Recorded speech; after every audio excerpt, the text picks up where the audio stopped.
Good morning everyone, and welcome here to the Bushveld or the Lowveld. Many different names for this area, but big welcome to South Africa and to Djuma Game Reserve, Tuza Game Reserve here in Sabi Sands. It's a beautiful morning. We've been sitting with these elephants for a few minutes. They're nice and relaxed, a little group, and they are heading into thick stuff, so we might not stay with them too long, but let's have a last look at them. It's a beautiful morning here in South Africa. Very pleasant temperature, about sort of mid to high 20s, about 75, 77 Fahrenheit, somewhere in that range. Lots of sounds and lots of noise. Franklin's calling. Young elephant in a good mood as well. They're enjoying this cooler weather. And we're going to be having a lot of fun again today, as always. My name's Pieter Pretorius. VM is behind the camera, and it's our pleasure to have you as our guest for this morning's game drive. Let's have a look at these guys. He's having a look at us.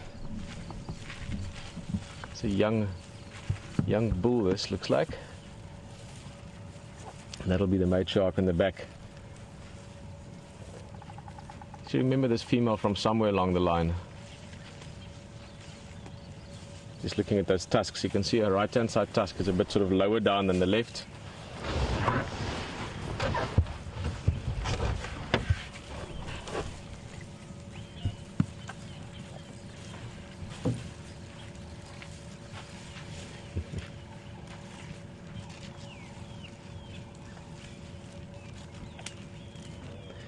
Elephants are eating a lot of this bush at the moment. This, what he's eating there is a sickle bush.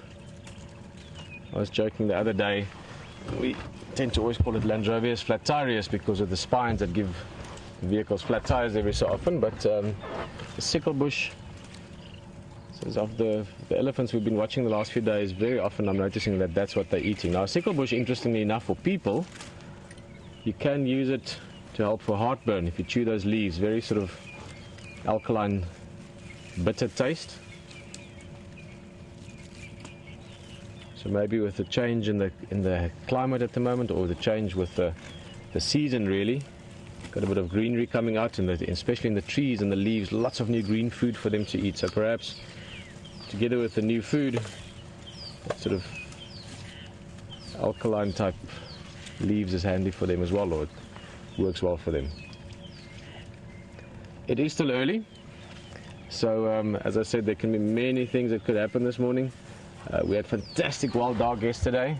I know we had a very, very happy Hayden Turner on safari, and lots of Ellies. Look at that stunning eye, beautiful early morning light. So the wild dogs might be around if we're lucky. Always looking for lion, and of course always looking for leopard and everything else. We had a giraffe earlier while we were looking around. We've seen zebra already, impala. So I'm sure this is going to be, as always on safari, a beautiful morning.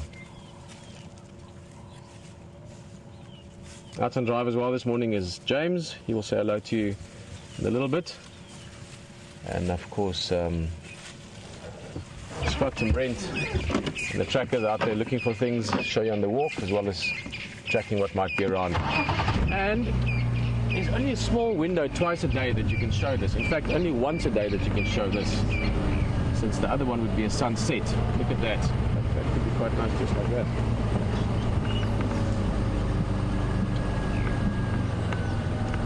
Beautiful sky as well.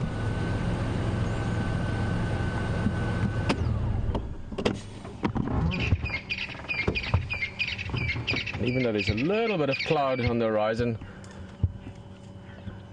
the sun is making a beautiful, what would we call that, orb this morning.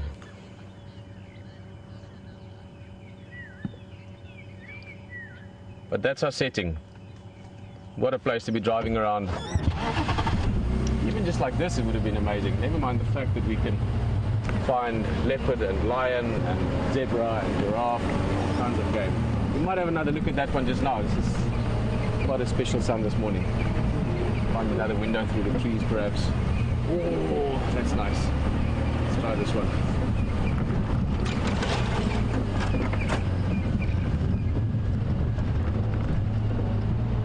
how's that? We could even maybe do a little, might have to position the car exactly for this.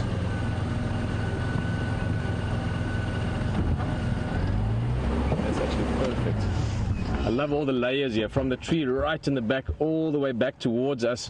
You have this twig almost in the foreground here, and all of it green, all of it rich with the promise of summer around the corner. So that's stunning.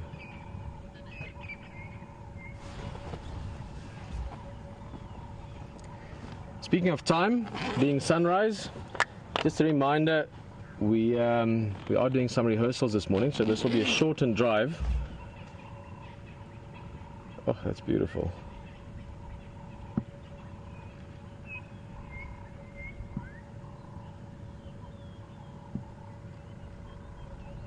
Early morning in the bush.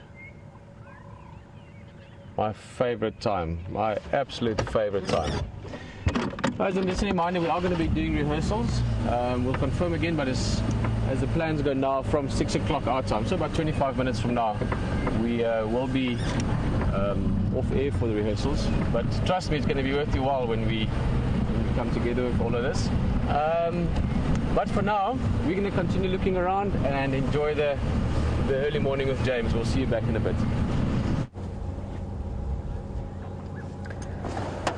Good morning everybody. Welcome to the Wendy, and Peter has just shown you magnificent sunrise and also a number of magnificent elephants, and we are going to do the same in reverse order. Just over there, a little herd of elephants right next to the vehicle. My name is James Hendry, for those of you who don't know. And on camera today we have Brian. Say hello, Brian. Hello. That's not Brian, that's an elephant. Very sweet. And just to remind you, we've only got half an hour with you before we have to go to our rehearsals. I feel like I'm on the West End at the moment. We'll be leaving you in just over probably 20 minutes at this stage. So get your questions in, #Safari Live if you like, or questions at WildEarth.tv. And we will restore normal service next week on Wednesday. Well, in fact, we'll have pretty normal service from Tuesday.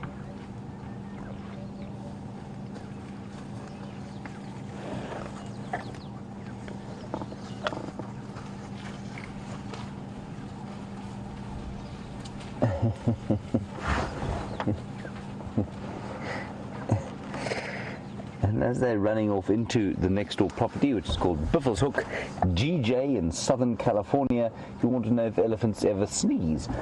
GJ, I imagine they probably do. I think people sneeze when their nasal mucosa gets slightly irritated. That's the bits internally, and elephants have got that sort of thing in there. I wouldn't like to be in the way of an elephant that sneezed. I imagine it would be a fairly disgusting experience. I couldn't tell you exactly if they sneeze or not. I would assume that there would be some mechanism of clearing out the nose, though. Perhaps they just blow it and trumpet loudly, and that gets rid of whatever it is that is irritating them in the nose. I'm in about 7 mines at the moment. The tracks of the wild dogs that we had yesterday are around here, and they don't seem to head back into Buffalo's Hook. So I'm sorely tempted to turn around and go back towards the Vuyatela Dam, but Buffalo's Hook Dam is just up ahead, and so I think that's probably what we'll do. We'll probably head towards there. Once we're over this dip, you may lose our signal briefly, but we'll hand you back to Peter at that point. Here we go.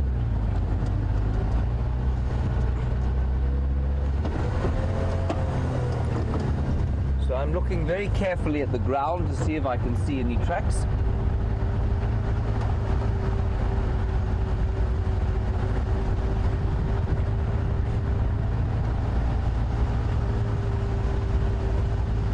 Most magnificent sunrise we had today. The clouds went beautiful pink. If you see me looking behind you like that, it's because I'm hoping desperately to see a pack of wild dogs herring across the boundary into Djuma.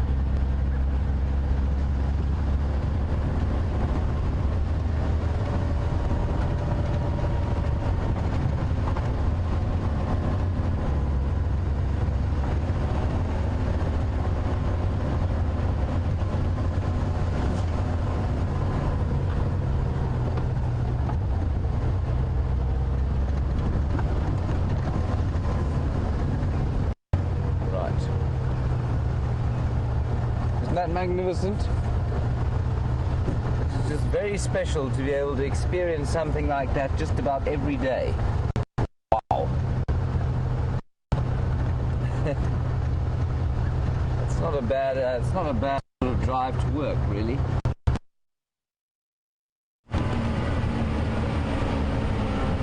Hello everyone.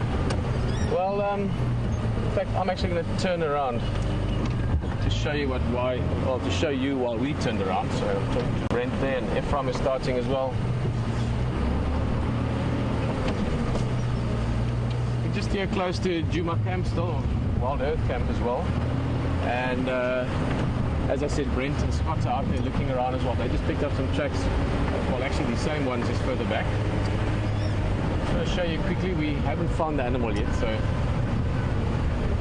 always nice to know what could be around, especially in the mornings. You know, I say this often, I love the morning drives, and I really do, partly because when it's so hot summertime it's nice and cool, but also the mornings it's always a bit more of a blank canvas, if you want. You don't have much of an idea what to expect. In the afternoons you often have the updates from the morning. In this case, these are the tracks that the guys are going to follow up on, that I'm hoping we might find the individual who made them. I'll show you there. That one and that one, those two tracks.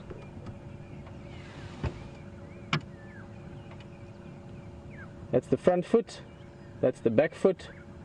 You can see from the scale that the front foot is slightly smaller.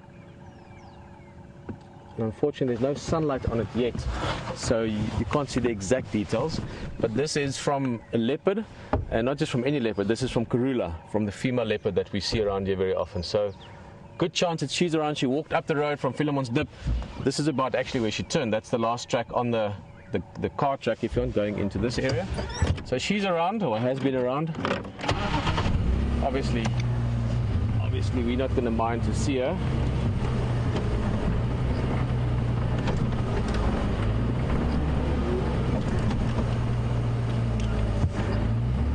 Look around. People always think of big cats, especially of leopard, as nocturnal. Which obviously they are quite active at night as well, but they are very active, like almost everything else, in this sort of change between night and day, whether it's in the morning or the afternoon. So sort of the last bit of the afternoon daylight going into evening, and then the sort of early grey time, you know, before the sun comes up, going into the morning. So there's always a good chance of not only finding leopard, but finding leopard being active for another hour or two after sunrise, which is obviously exactly what we're hoping to do this morning. Let's go around this side. I don't think she's actually come out of this. I think she's still in that block, which also suggests that those tracks are quite fresh. In other words, they're not from last night, they're more from early this morning.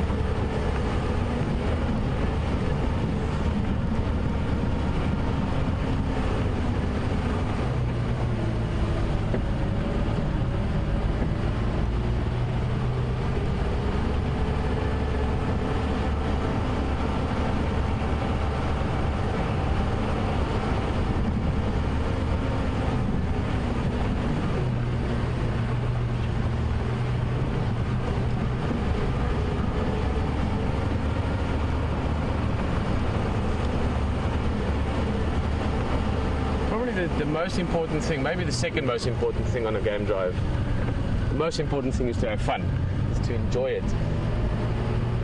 But the second most important thing is to always look around, look for tracks, but also look around for things. There might be a leopard there and you're not going to see it if you're not looking, so it's always good to pay attention to what's going on around you, as long as you're having fun doing it.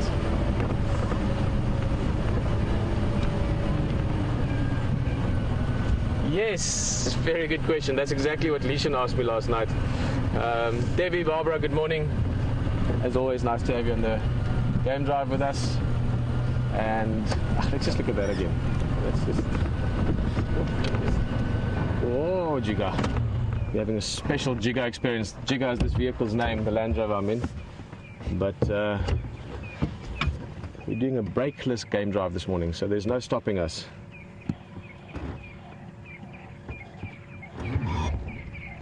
And Debbie and Barbara, you were asking, will there be a sunset safari? Yes, there will be a full afternoon sunset safari. I'm going to do a little, pretend we're on a track here for you, Liam. So this afternoon, 4 o'clock Central African time, we'll be going out. Please join us for all of that. And as always, also, thank you very much for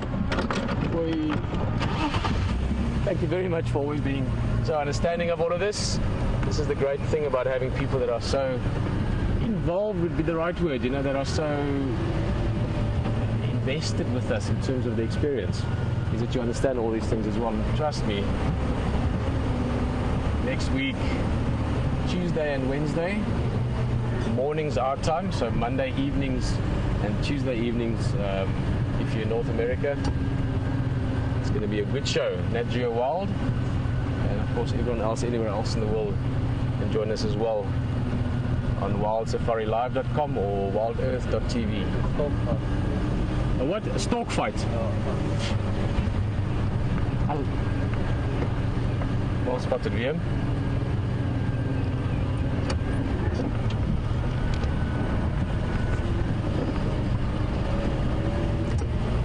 Morning, Pam.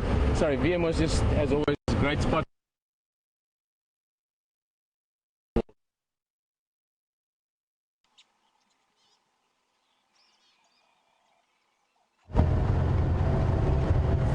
Hello everybody, we've just checked Biffle's Hook waterhole, nothing there. Well, there were two saddle-billed storks, and they were enjoying a sumptuous sunrise and possibly the odd disgusting catfish, which I'm quite glad I don't have to eat for breakfast. And we are now back onto the Biffle's Hook cut line so that I may just check that the wild dogs haven't come across again or are not in the process of or not in the process of doing so as we speak. There were also indications, by that I mean reports from the Bush Telegraph, that the Salala Pride crossed south into Biffle's Hook last night. Now Biffle's Hook is the property to the north of us, and obviously the Salala Pride is unencumbered here, so we're patrolling this boundary like some border guards, hoping to find something heading across here. And that's not to say there isn't anything on Juma, but for now.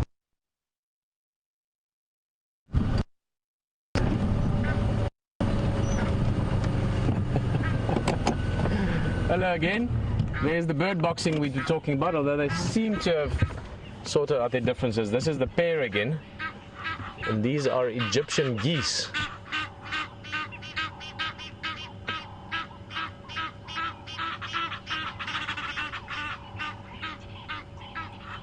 Saying hello to the world. There's a bit of contention here, it seems, as well. We basically have only this little pond of water, so as we know, there's going to be lots of activity around it from the bigger animals, but also the Egyptian geese. There's two different pairs here that are sort of maybe vying over territory a little bit, and the two males, I think, most likely were just having a bit of a go at each other. Pam from Florida. Good morning, Pam. So nice to hear so many names that we've known for a long time now. So, Pam, you were just asking, if I got the question correctly, you were asking whether you should watch it on television or on the internet. Maybe I'm a bit old school, but if it's on TV, I watch it on TV. Just one less button to push, I guess. But Pam, yeah, no, the broadcast is only in the USA, so obviously Florida you will get it. And it will be a little bit late for you in Florida. It's in sort of perfect time on the west coast. East coast will be a little bit later in the evening. And also there will be the internet drives before and after that as well. So on Nat Geo Wild USA, you will be able to see that drive, but there will be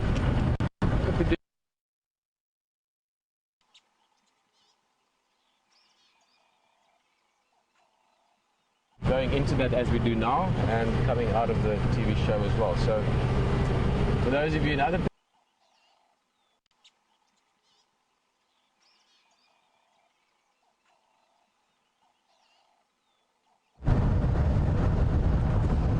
Hello again, and here we are, still bumbling along the Buffelshoek cut line. Elephants are now in front of us, the same ones that we saw when you first saw us. They were right where I am now, and still hoping fervently to see some kind of carnivore leaping across the boundary, preferably going to the left. That's into Juma. This is actually a different herd of elephants. See, the female in front there has only got one tusk.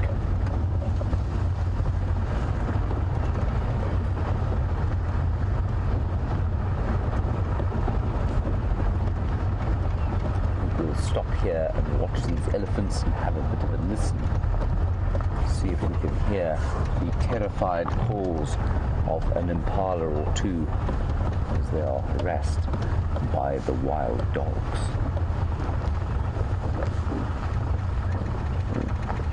Beautiful little one there. You can see the tusks have just erupted there.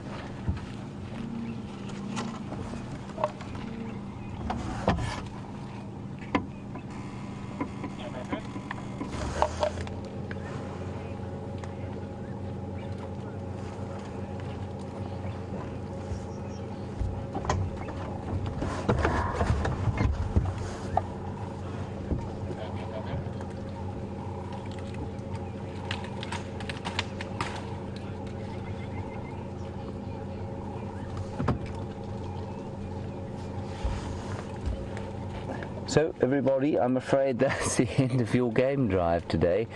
I do apologize once again, but we do need to practice things so that they're tip-top shape for our TV broadcast next week.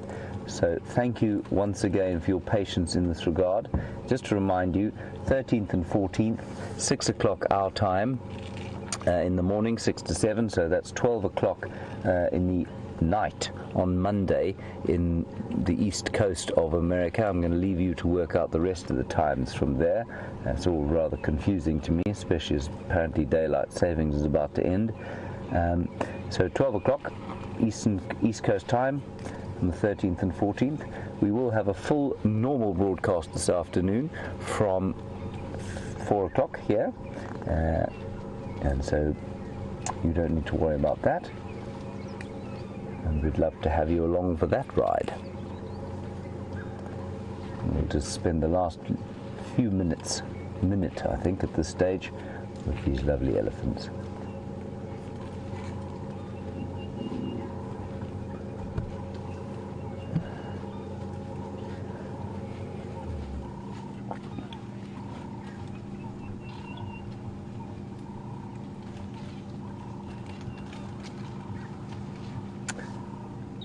And so a big thank you from Pieter and Hayden and from the team at Final Control. Big thank you for your patience, and we will see you this afternoon, hopefully with some good news about those lions and those wild dogs. And please keep following us on the tweet. We will send through various tweets. Follow us on the website and perhaps just watch the Jumadam cam if you like. The Arathusa camera is also up, and it's going to be a hot day with plenty of activity around that water. It's only, well, the sun's just peeped up over the horizon, and it's already what we might term fairly beastly hot. Brian is just about to take his jersey off, which means it must be almost molten. Wherever you are in the world, please stay safe and happy. Sorry that we're not going to spend a bit more time with you, but we will see you this afternoon at 3 o'clock. Bye-bye from all of us here at WildEarth.